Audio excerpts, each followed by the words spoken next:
पांचवें विधानसभा का आखिरी सत्र कल समाप्त हुआ। कल माननीय मुख्यमंत्री का आखिरी राजनीतिक भाषण भी हुआ, लेकिन उस पूरे भाषण के दरमियान उन्होंने कई एक झूठ बोले, कई एक झूठे वायदे फिर से किए, कई एक बड़े बड़े बातों के घोषणा करने के बाद भी जमीनी हकीकत को उन्होंने स्वीकार नहीं करते हुए लॉ एंड ऑर्डर पर कुछ भी नहीं कहा। झारखंड के कानून व्यवस्था पर उन्होंने एक शब्द भी अपने पूरे भाषण के दरमियान नहीं किया, एक वक्तव्य नहीं रखा।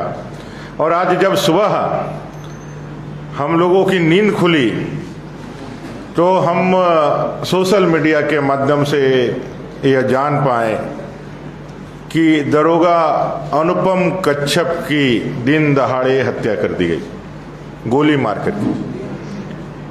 फिर ध्यान आया कि कल ही जब विधानसभा चल रहा था, उस समय आखिरी सत्र के दिन एक अधिवक्ता गोपी कृष्ण को उनके घर के मोहल्ले में चाकू गोद करके मार दिया। थोड़ा सा दिन आगे बढ़ा, आज तो एक और दुखदायी खबर आई।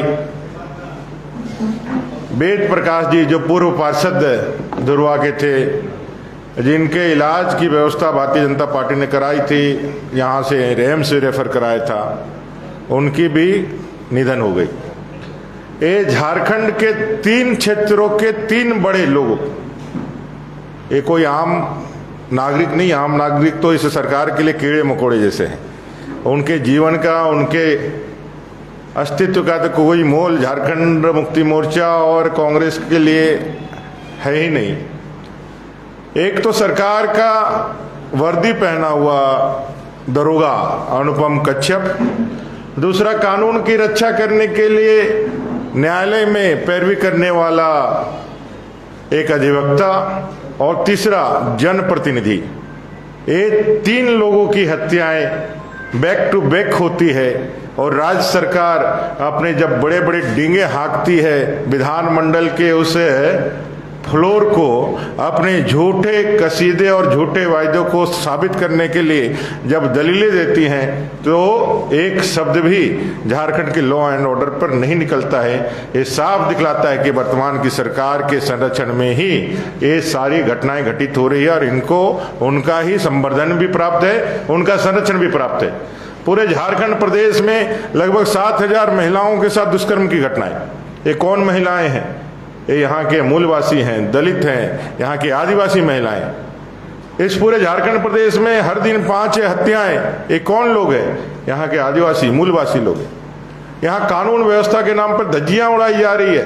पुलिस से आदिवासी संगठन के कार्यकर्ताओं को, आदिवासी नेताओं को, आदिवासी छात्रों को पिटवाया जा रहा है। किस लिए?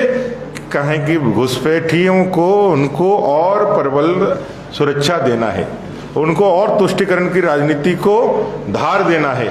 इसलिए झारखंड के पूरे कानून व्यवस्था को इन्होंने ताक पे रख दिया है और यहाँ कोई सुरक्षित नहीं है। अब तो लोग कहने लगे हैं कि हमारा और हमारे प्रियजनों का जीवन कैसे इस अत्याचारी भ्रष्टाचारी सरकार से बचे, इसके लिए वो दिन रात भगवान से प्रार्थना कर रहे हैं कि किसी तरह से ये 1-2 महीने का जो समय है वो निकल जाए और ये सरकार यहाँ से जनता तो उखाड़ फेंकने वाली है। ये जितने जल्दी यहाँ से यदि हम इनसे मुक्ति पाएं, उतना ही ज़्यादा भला इस झारखंड का होगा, झारखंडियों का होगा। बहुत धन्यवाद।